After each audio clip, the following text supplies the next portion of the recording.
बात मैं ये कहना चाहूंगी, माँ हॉस्पिटल गई थी बच्चों को संभालने के लिए, परिवार में एक बंदा भी नहीं था कि उन बच्चों को हॉस्पिटल भेज दिया। मतलब अब सीधी सीधी बात यही है कि अगर भगोड़ी नहीं है उस घर में तो उस घर में उसके बच्चों के लिए भी जगह नहीं। हमारी दलिया लेकर आई हैं और यहाँ मैं लेकर आई बच्चन के लिए सब्जी अब खला के रख। कार्ड है बबीता का कि वो इस चीज को लेके चलती नहीं, भाई वो परेशानी में है, देखना चाहिए।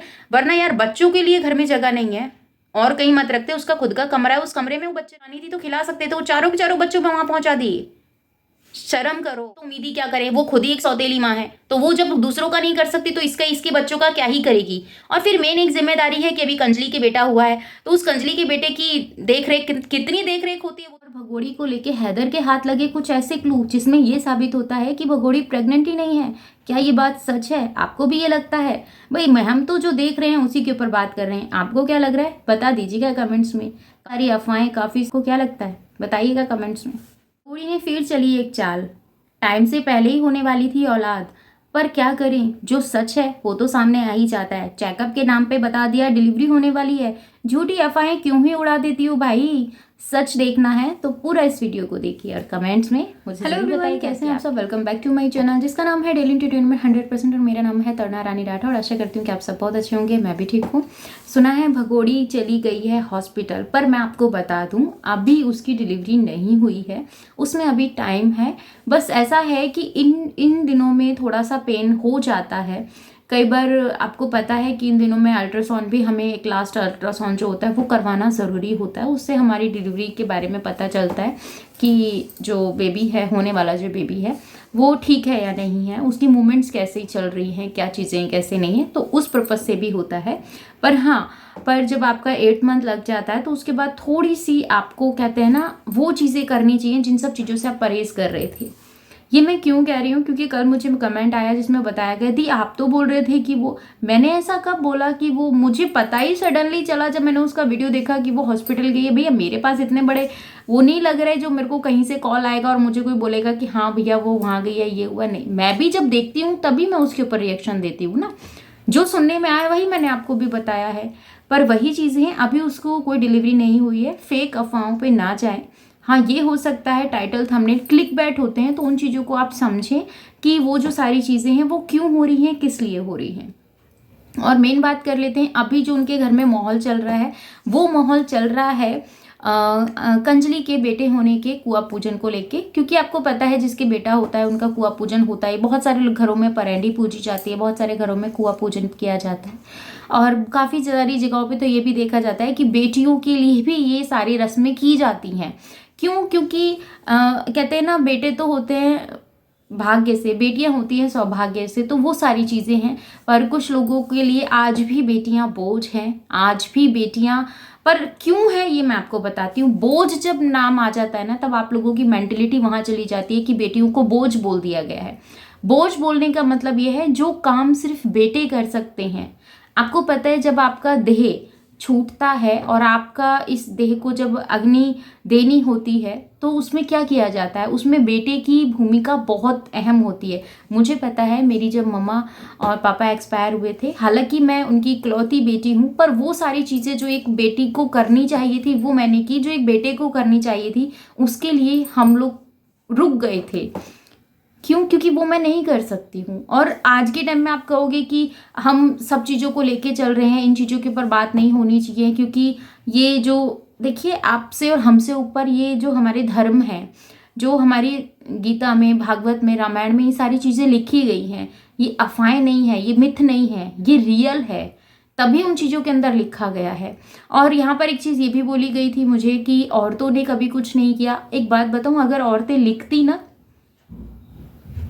तो अब पढ़ नहीं पाते। औरतों को सिर्फ पढ़ने के लिए छोड़ दिया गया है कि रामायण पढ़िए, महाभारत पढ़िए, दुर्गा सप्तमी पढ़िए, ये कीजिए वो कीजिए, बहुत सारे ऐसी चीज़ें सिर्फ आप पढ़िए और उनको फॉलो कीजिए घर में, क्योंकि आपके घर से ही आपके संस्कार आपके बच्चों में आते हैं।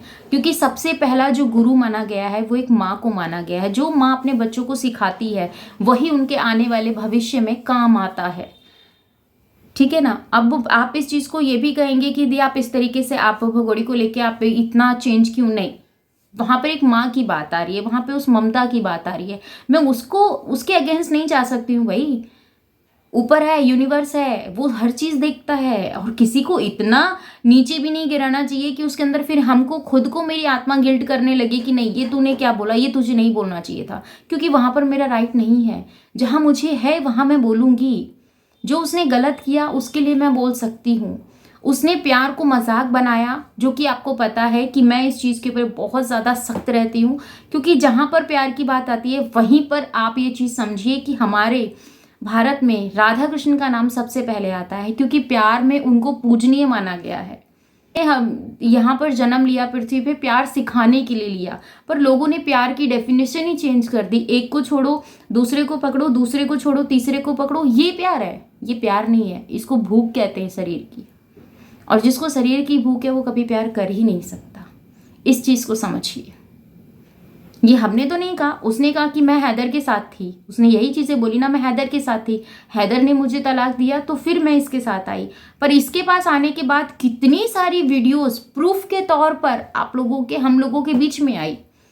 अब उन चीज़ों को आप लेके चलेंगे तो फिर चलते ही रहेंगे, उनको कहीं ना कहीं स्टॉप करना होगा। उसका सिंपल सा रीज़न है क्यों करना होगा स्टॉप, क्योंकि ये सारी चीज़ें अब वो नहीं डिजर्व करती है। क्यों? क्योंकि अब उसकी लाइफ में वो मोमेंट चल रहा है जिसको एक हम जितना हो सकता है उतना उसको अच्छे वे में लेके जाएं। चाहे उसने फेक किया, चाहे उसने रियल किया, चाहे कुछ भी था, पर वहाँ पर एक माँ की बात आती है। उसने तो प्यार को बदनाम किया, आप माँ शब्द को तो बदनाम मत करो। मैं सिर्फ इतना सा कहना चाहती हूँ। बाकी आप सबकी अपनी खुद की राय है, आपको क्या लगता है मुझे कमेंट में ज़रूर बताइएगा। रही बात ये, पहले भी बोला था अब भी बोल रही हूँ, अगर अपने 4 बच्चों के लिए कुछ ले रही हो तो उस घर में 2 बेटियां हैं, उनके बारे में भी सोच लेना। फंक्शन सिर्फ तुम्हारा नहीं है, तुम्हारी वीडियोस के लिए फंक्शन नहीं हो रहा है। समझ रही हो ना मैं क्या कह रही हूँ? उस बच्चियों के लिए भी सोचिएगा। और रही बात कि क्यों, तो उसका जवाब मैं आपको नेक्स्ट वीडियो में दूंगी। आपके जो सारे सवाल हैं मैंने उन सबको देखा है, पढ़ा है, पर अभी इस वीडियो में उनको ऐड नहीं करना चाहती हूँ। नेक्स्ट वीडियो आपके साथ ज़रूर शेयर करूँगी, पूरा मैं उसके ऊपर काम कर रही हूँ। और जब तक मैं खुद कंफर्म नहीं होती तब तक मैं आपको कोई भी अपडेट नहीं दे सकती हूँ। ठीक है? क्या सच है क्या झूठ है, क्यों वो वहाँ तक पहुँची, अब ये चीज़ें क्यों, क्योंकि अब उसको नीड है इन सब चीज़ों की। क्यों नीड है आप बताइए? उसको नीड इसलिए है क्योंकि उसने जो भी एक गेम खेला उसको लगा नागरिकता, भाई नागरिकता बच्चों का खेल नहीं है कि तू चार तो तू पाकिस्तान से लेके आई है, तू 4 और यहाँ कर भी लेगी तब भी नागरिकता नहीं मिलने की। भाई नागरिकता लेने के लिए ना लोगों के पैरों की चप्पलें घिस जाती हैं जब भी उन्हें नागरिकता नहीं मिलती है। और तू सोच रही है कि तू औलादे पैदा कर देगी और नागरिकता मिल जाएगी। ना जी ना, इस गलत फहमी में रहना मत। और अगर मिल भी जाती है तो ठीक है, हमें कोई वो नहीं है उस चीज़ से आपत्ति, पर हाँ तमाशा खिलवाड़ करना बंद कर दो। जो चीज़ें रियल हैं उसको रियल वे में दिखाओ। जब तुम रियल दिखाते हो तो हम लोगों को भी समझ में आता है, हम लोगों को भी उसके ऊपर बात करने में मज़ा आता है। पर जब फेक चीज़ें होती है ना तो उसमें हम लोगों को भी उन चीज़ों को देखना पड़ता है, बारीकी से उसके अंदर जाना पड़ता है, फिर हम लोगों को आप लोगों के सामने उन चीज़ों को रखना पड़ता है। वो कहीं ना कहीं हमें भी पेनफुल होता है कि नहीं यार, एक औरत के लिए इस शब्दों का यूज़ क्योंकि आप मजबूर करते हो तब ये बोलना पड़ता है। यूं ही किसी को शौक नहीं पड़ता किसी के लिए ये सब बोलने का।